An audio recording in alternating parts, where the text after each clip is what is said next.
Good morning to all of you. एक बार फिर से आप सभी को धर्मेंद्र मैथमेटिक्स क्लास में स्वागत है। आज के क्लास में आप लोग को इंक्रीजिंग एंड डिक्रीजिंग फंक्शन बताया जाएगा, वर्धमान और ह्रासमान फलन पढ़ाया जाएगा। तो आइए हम लोग स्टार्ट करते हैं। लेकिन स्टार्ट करने से पहले एक बात और, यदि आप अभी तक इस चैनल पर न्यू हैं तो आप प्लेलिस्ट में जा करके इससे पहले का जो भी लेक्चर अवेलेबल था, जैसा कि एप्लीकेशंस ऑफ डेरिवेटिव, डिफरेंशिएशंस, वो सभी को आप जा करके पढ़ लेंगे। ठीक है, तो आइए हम लोग स्टार्ट करते हैं। हेडिंग दीजिए इंक्रीजिंग एंड डिक्रीजिंग।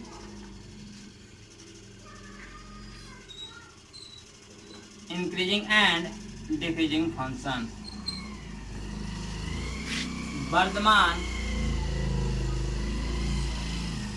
एवं ह्रासमान फलन। वर्धमान एवं ह्रासमान फलन। वर्धमान और ह्रासमान फलन में सबसे पहले हम लोग जानेंगे इंक्रीजिंग फंक्शन। इंक्रीजिंग फंक्शन, ठीक है, जिसको हिंदी में क्या बोला जाता है? हिंदी में बोला जाता है वर्धमान फलन। ठीक है, हिंदी में क्या? हिंदी में बोला जाता है वर्धमान फलन। तो सबसे पहले आप जानिए कि वर्धमान फलन है क्या, किसको बोला जाता है वर्धमान फलन। तो देखिए, वैसा फलन जो लगातार बढ़ रहा हो और बीच में किसी पॉइंट पर कांस्टेंट भी हो, तो उस प्रकार के फंक्शन को बोला जाता है क्या? इंक्रीजिंग फंक्शन बोला जाता है। समझ में नहीं आया? एक बार फिर समझिए। वैसा फंक्शन जो लगातार बढ़ रहा हो और बीच में क्या किसी पॉइंट पर यदि एक बराबर हो, तो उस प्रकार के फंक्शन को बोला जाता है क्या? Increasing functions. जैसे मान लीजिए कि ये आपका ऐसे कर्व रहा कि ये आपका x है, ये आपका x डैश है, ये आपका y है, ये आपका y डैश है, ये आपका ओरिजिन है। ये आपका कर्व ऐसे है, ऐसे यहाँ देखिए आपका ऐसे है। इसका इंटरवल क्या है? एक a है और दूसरा का इंटरवल क्या है? तो ये आपको एक दिया गया है b, ये आपका b है। अब आप कह सकते हैं कि ये जो आपका y बराबर fx का जो ये ग्राफ है, ये y बराबर fx का जो ग्राफ है, क्या इंटरवल a से b में, इंटरवल a से b में लगातार बढ़ रहा है या नहीं बढ़ रहा? बीच में देखिए यहाँ पर क्या, यहाँ पर कांस्टेंट भी है, लेकिन क्या लगातार बढ़ भी रहा है। तो मैंने बताया कि वैसा फंक्शन जो गिवन इंटरवल में लगातार बढ़ रहा हो, उसके साथ साथ बीच में किसी पॉइंट पर कांस्टेंट भी हो, तो उस प्रकार के फंक्शन को इंक्रीजिंग फंक्शन कहा जाता है, वर्धमान फलन कहा जाता है। जैसे इसको हम लोग डिफाइन करते हैं, या तो अ फंक्शन y बराबर fx is said to be increasing function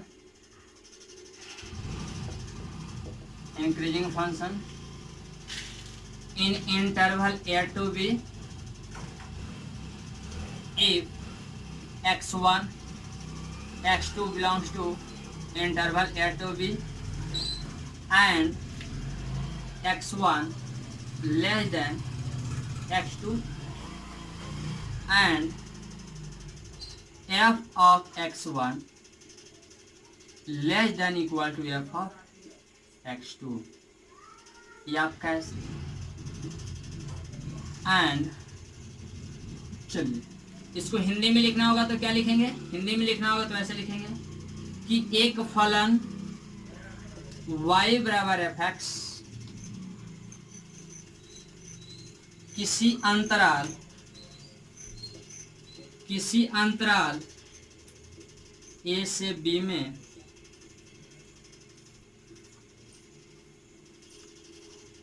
Varthaman फलन कहा जाता है। यदि x1 x2 आपका क्या गिवन इंटरवल ए से बी में होना चाहिए एवं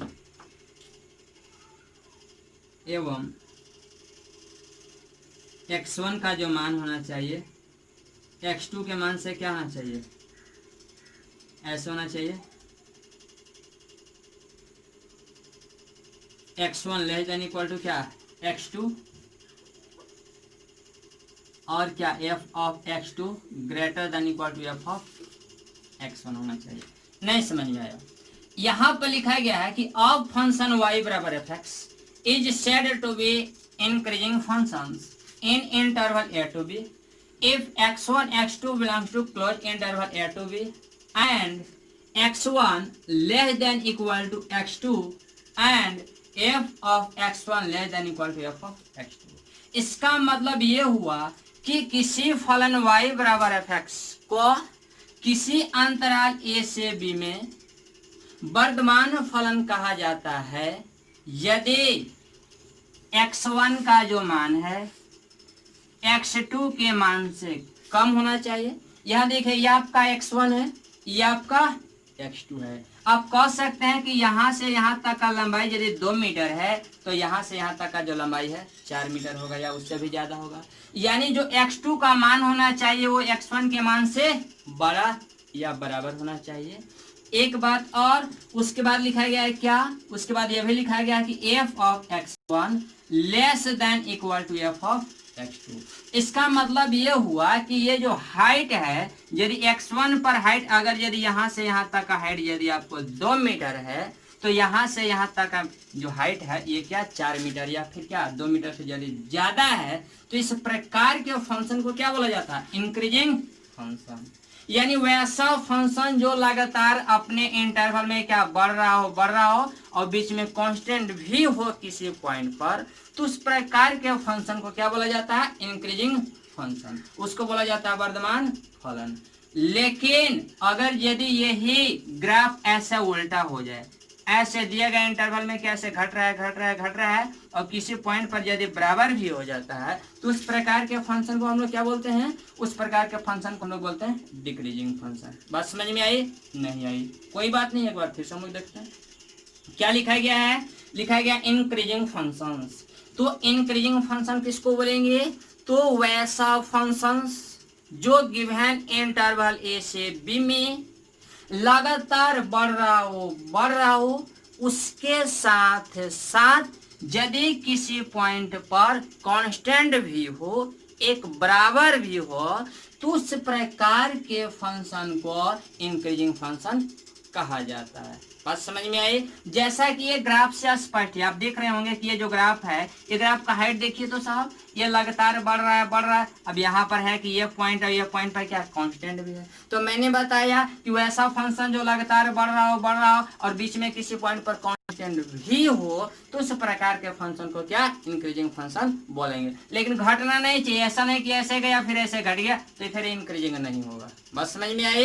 यानी लगातार बढ़ते रहना चाहिए, बीच में कांस्टेंट बराबर हो सकता है लेकिन घट नहीं सकता है। बात समझ में आई? तो इस प्रकार के फंक्शन को हम लोग क्या बोलेंगे, इंक्रीजिंग फंक्शन बोलेंगे, यानी वर्धमान फलन बोलेंगे। इसी को हिंदी में लिखा गया है कि एक फलन y बराबर fx किसी अंतराल a से b में वर्धमान फलन कहा जाता है यदि x1 x2 belongs to ab। यदि x1 पहला पॉइंट और दूसरा का पॉइंट जो है आपको दिया गया इंटरवल के बीच का कोई पॉइंट होना चाहिए, और क्या x1 less than equal to x2, जो x1 का मान है वो x2 के मान से कम या बराबर हो सकता है, और क्या जो f ऑफ x2 का जो हाइट है, जो f ऑफ x2 यानी सेकेंड वाला पार्ट का जो हाइट होगा वो फर्स्ट वाले पार्ट के क्या हाइट के बराबर या बड़ा होगा। तो इस प्रकार के फंक्शंस को हम लोग क्या बोलेंगे, इंक्रीजिंग फंक्शन बोलेंगे, यानी वर्धमान फलन बोलेंगे। बात समझ में आई? तो क्या वर्धमान फलन समझ में आया? शायद आप लोग को समझ में आ गया होगा, नहीं भी आया होगा फिर भी टेंशन लेने की जरूरत नहीं है। क्यों? क्योंकि एक बार फिर हम समझाते हैं। वर्धमान फलन किसको बोलेंगे, इंक्रीजिंग फंक्शन किसको बोलेंगे, तो वैसा फंक्शंस जो लगातार बढ़ रहा हो अपने गिवन इंटरवल में एवं उसी गिवन इंटरवल में किसी पॉइंट पर यदि एक बराबर भी हो, कांस्टेंट भी हो, तो उस प्रकार के फंक्शन को बोला जाता है इंक्रीजिंग फंक्शन। बात समझ में आई? एक बात और, उसके बाद हम लोग क्या जानेंगे? Decreasing function. यदि कोई फंक्शन अपने गिवन इंटरवल में घट रहा हो और बीच में बराबर भी हो, तो उस प्रकार के फंक्शन को क्या बोलेंगे? डिक्रीजिंग फंक्शन बोलेंगे। बात समझ में आई? डिक्रीजिंग फंक्शन किसको बोलेंगे? तो वैसा फंक्शन जो अपने गिवन इंटरवल में लगातार घट रहा हो और किसी नेक पॉइंट पर यदि कांस्टेंट भी हो, तो उस प्रकार के फंक्शन को बोलेंगे डिक्रीजिंग फंक्शन। बात समझ में आई? लेकिन अगर यदि कोई फंक्शन गिवन इंटरवल ए से बी में लगातार सिर्फ बढ़ रहा हो, बीच में यदि किसी पॉइंट पर कांस्टेंट नहीं हो, तो उस प्रकार के फंक्शन को क्या बोला जाता है? Strictly increasing. बात समझ में आई? स्ट्रिक्टली इंक्रीजिंग किसको बोलेंगे?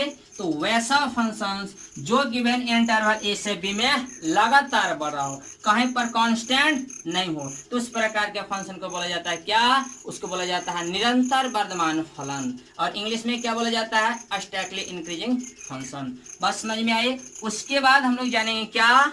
स्ट्रिक्टली डिक्रीजिंग फंक्शन, निरंतर ह्रासमान फलन। तो निरंतर ह्रासमान फलन किसको बोला जाता है? तो वैसा फलन जो गिवन इंटरवल ए से बी में लगातार घट रहा हो, तो उस प्रकार के फंक्शन को बोला जाता है स्ट्रिक्टली डिक्रीजिंग फंक्शन। समझ में आई? इतना फिलहाल स्क्रीनशॉट लीजिए।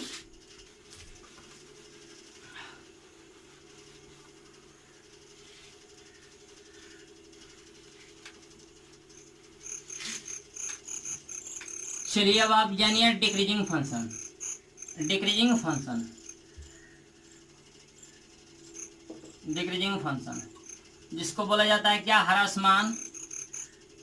ह्रासमान फलन।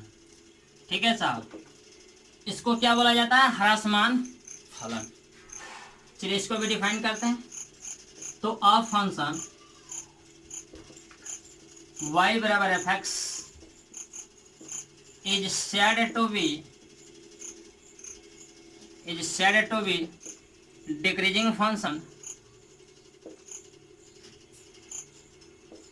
if x1 x2 belongs to AB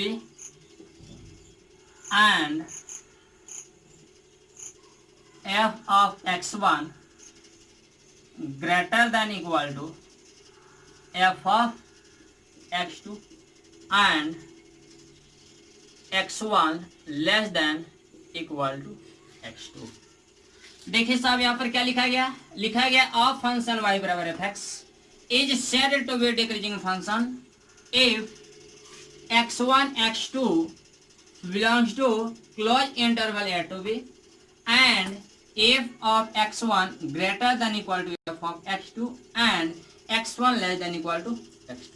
चलिए इसको हिंदी में भी लिख लेते हैं, उसके बाद हम लोग समझते हैं। तो एक फलन y बराबर fx ह्रासमान फलन, एक फलन y बराबर fx किसी अंतराल a से b में ह्रासमान फलन कहा जाता है। यदि x1 x2 belongs to AB, f of x1 greater than equal to f of x2 and x2 greater than equal to x1। यहाँ पर देखिए लैंग्वेज के तौर पर क्या लिखा गया है? अब फंक्शन y बराबर fx, एक फंक्शन जो है y बराबर fx is said to be decreasing function, और डिक्रीजिंग फंक्शन कहा जाता है? इफ यानी यदि क्या यदि, तो यदि x1 x2 का जो मान है वो आपको क्लोज इंटरवल ए से बी में होना चाहिए, एंड f ऑफ x1 का जो मान होना चाहिए वो f ऑफ x2 के मान से बड़ा या बराबर होना चाहिए। और क्या, तो x1 less than equal to x2, यानी जो x2 का मान होना चाहिए वो x1 के मान से क्या बड़ा या बराबर होना चाहिए। जैसे मान लीजिए कि ये आपका ग्राफ रहा जिसमें ये आपका x है, ये आपका x डैश है, ये y है, ये आपका y डैश है। साहब आप इसमें ऐसे आइए, ये आप ऐसे आ गए, यहाँ देखिए फिर कांस्टेंट कर दिए और फिर ऐसे घट रहा है।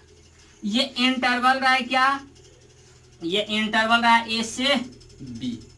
इसी इंटरवल में मान लीजिए कि ये आपका जो पॉइंट है साहब x1 है, तो ये आपका जो पॉइंट है साहब x2 है। क्या इस ग्राफ को देखने के बाद यह स्पष्ट हो रहा है कि ये जो ग्राफ है लगातार घट रहा है, घट रहा है? साहब इसका हाइट देखिए ना, यहाँ पर ये जो पॉइंट ए पर जो हाइट था या पॉइंट x1 पर जो हाइट था ये इतना था। सपोज कर लीजिए कि यहाँ से यहाँ तक का लंबाई जो है या लेंथ जो है ये 3 मीटर है, तो नीचे आइए तो इधर आइए तो क्या ये 3 मीटर से कम दिखाई दे रहा है या नहीं दे रहा है? यानी ये ग्राफ जो है लगातार घट रहा है, यानी इंटरवल ए से बी में ये क्या हो रहा है, डाउन कर रहा है। ये क्या, इसका ग्राफ जो है नीचे की ओर गिर रहा है, यानी ये गिवन इंटरवल में क्या डिक्रीजिंग फंक्शन है। यानी इसी को लिखा गया है एक फलन y बराबर f(x) किसी अंतराल a से b में ह्रासमान फलन कहा जाता है। कब, तो यदि x1 x2, यदि x1 और x2 का जो मान है वो कहाँ होना चाहिए, तो इंटरवल a से b में होना चाहिए। तो देखिए x1 और x2 जो है a और b इंटरवल के बीच में है। और क्या, f ऑफ x1 का जो मान होना चाहिए, यानी ये f ऑफ x1 यानी इसका जो हाइट होना चाहिए इसके हाइट से क्या होना चाहिए, बड़ा। तो यहाँ पर ये जो हाइट है यहाँ पर के हाइट से क्या ज्यादा है या कम है, तो ज्यादा है। और क्या लिखा गया कि जो x2 का मान होना चाहिए x1 के मान से क्या होना चाहिए, बड़ा होना चाहिए या बराबर भी हो सकता है। इसी को मैंने बताया था लैंग्वेज के तौर पर कि यदि कोई फंक्शन गिवन इंटरवल ए से बी में घट रहा हो और बीच में किसी पॉइंट पर कांस्टेंट भी हो, एक बराबर भी हो, तो उस प्रकार के फंक्शन को बोला जाता है क्या, डिक्रीजिंग फंक्शन, ह्रासमान फलन। बात समझ में आई? तो इसको एक काम कीजिए, इसके बाद हम लोग लिखते हैं क्या, स्ट्रैक्टली इंक्रीजिंग फंक्शन। ठीक है, हिंदी में क्या बोला जाता है, हिंदी में बोला जाता है निरंतर वर्धमान फलन। ठीक है, निरंतर वर्धमान फलन, निरंतर है नाम से स्पष्ट है, निरंतर बढ़ना चाहिए, चूंकि लिखा गया क्या, निरंतर वर्धमान फलन, स्ट्रैक्टली इंक्रीजिंग फंक्शंस।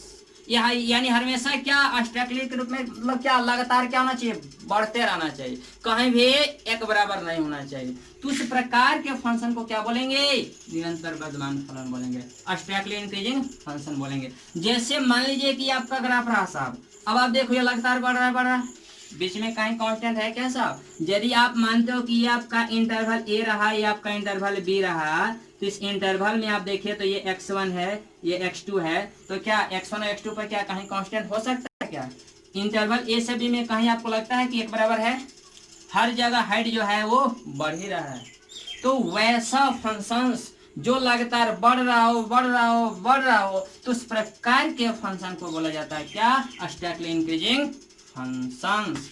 उसके बाद क्या, उसके बाद हम लोग जानेंगे स्ट्रैक्टली डिक्रीजिंग फंक्शन। तो स्ट्रैक्टली डिक्रीजिंग फंक्शन को भी इससे पहले मैंने समझाया था कि स्ट्रैक्टली डिक्रीजिंग फंक्शन किसको बोलेंगे, तो वैसा फंक्शंस जो लगातार क्या, घट रहा हो। देखिए तो ये जो फंक्शन है लगातार घट रहा है क्या साहब, ये आपका रहा x, ये आपका रहा x डैश, ये आपका रहा y, ये आपका रहा y डैश, ये आपका रहा ओरिजिन, और ये जो ग्राफ रहा ये y बराबर f(x) का रहा, ये y बराबर f(x) का, इसको भी नॉमिनेशन कर दीजिए कि y बराबर f(x) का ये ग्राफ है।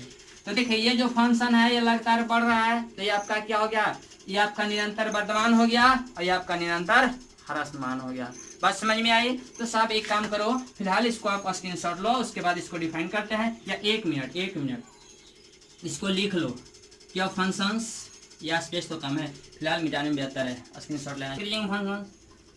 स्ट्रैक्टली स्टैकली इंक्रीजिंग फंक्शंस, निरंतर वर्धमान फलन, निरंतर वर्धमान फलन। देखिए बाबू, इसको हम लोग डिफाइन कैसे करेंगे, तो लिखेंगे कि अ फंक्शन y बराबर f x is said to be strictly increasing functions in interval a to b if x1 x2 belongs to ab and f of x1 less than f of x2 और x1 less then क्या x2 होना चाहिए। ठीक है, यहाँ पर क्या लिखा गया है, यहाँ पर लिखा गया ऑफ फंक्शन y बराबर f x is said to be a strictly increasing function in interval a to b if x1 x2 belongs to क्या, तो interval a to b and f of x1 less than f of x2। इसमें क्या equal का sign हट जाएगा, क्योंकि इसमें equal नहीं होगा, हाइट जो है हर जगह क्या बढ़ता जाएगा, कहीं भी बराबर नहीं होगा। उसके बाद क्या लिखा गया x1 लेस देन x2, जो x1 का मान है वो हमेशा x2 के मान से क्या होगा, छोटा होगा। इसका ग्राफ मैंने अभी क्या यहाँ पर बनाया था, यही आपका ग्राफ होगा x डैश y डैश, ये रहा ओरिजिन, ये आपका ग्राफ ऐसे है। मान लीजिए कि आपका इंटरवल जो है ना ये a है, ये आपका इंटरवल b है, और मान लीजिए कि बीच में कहीं पॉइंट x1 है और यहाँ पर कहीं पॉइंट x2 है। आप देख सकते हैं कि इस इंटरवल में क्या लगातार बढ़ रहा है, और इसको नॉमिनेशन कर दीजिए कि आपका y बराबर क्या एफ एक्स है। हिंदी में लिखना चाहेंगे तो आप लिख सकते हैं कि एक फलन y बराबर एफ एक्स किसी अंतराल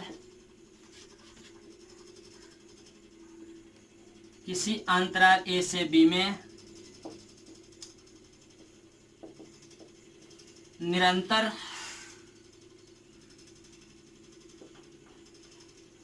वर्धमान फलन कहा जाता है यदि x1 x2 belongs to AB और क्या f ऑफ जो x1 का मान होना चाहिए वो f ऑफ x2 के मान से क्या कम होना चाहिए, यानी f ऑफ x2 बाद वाला का जो हाइट होना चाहिए पहले के हाइट से क्या ज्यादा होना चाहिए। जैसे स्टार्टिंग में यदि 10 रुपया बंदा कमाया है तो उसके बाद क्या 20 रुपया, फिर 30 रुपया, फिर 40 रुपया, या 50 या 60 या 21 22 23 से बढ़ता जाएगा। अब देखिए क्या है f of x1 less then क्या f ऑफ x2, और यहाँ पर ये भी लिख सकते हैं एंड x1 लेस देन क्या x2 का जो मान होगा हमेशा x1 के मान से बड़ा होगा। यहाँ देख सकते हैं कि यहाँ से यहाँ तक लंबाई यदि x1 है तो यहाँ पर स्वाभाविक सी बात है कि यहाँ से यहाँ तक का जो लंबाई है ज्यादा होगा। उसके बाद क्या, उसके बाद आप जानिए स्ट्रिक्टली डिक्रीजिंग फंक्शंस।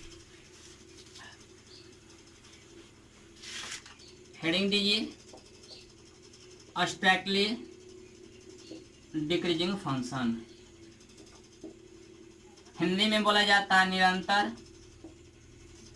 निरंतर ह्रासमान फलन। तो मैंने बताया कि निरंतर ह्रासमान फलन किसको बोलेंगे, तो वैसा फलन जो निरंतर क्या घट रहा हो। इसको लिखिए, डिफाइन कीजिए कि ऑफ फंक्शन y बराबर f x is said to be strictly decreasing function in interval a to b if f of x1 greater than f of x2 and x1 greater than x2। Hindi में लिखना होगा तो क्या लिखेंगे, हिंदी में लिखना होगा तो इसको लिखेंगे कि एक फलन y बराबर एफ एक्स किसी अंतराल a से b में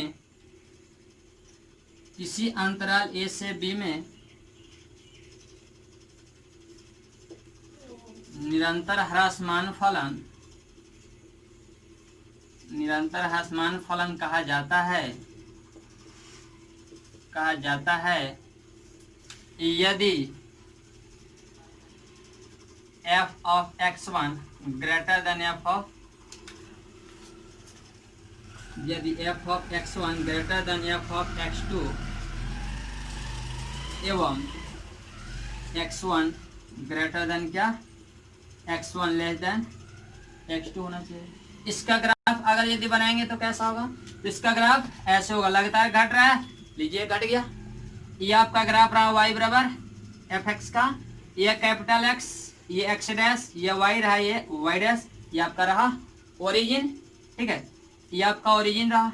यहाँ पर मान लीजिए कि ये जो पॉइंट है साहब, ये आपका x बराबर a का है, और ये जो आपका इंटरवल है x बराबर क्या b है, और बीच में पॉइंट ये आपका x1 रहा है, ये आपका x2 रहा।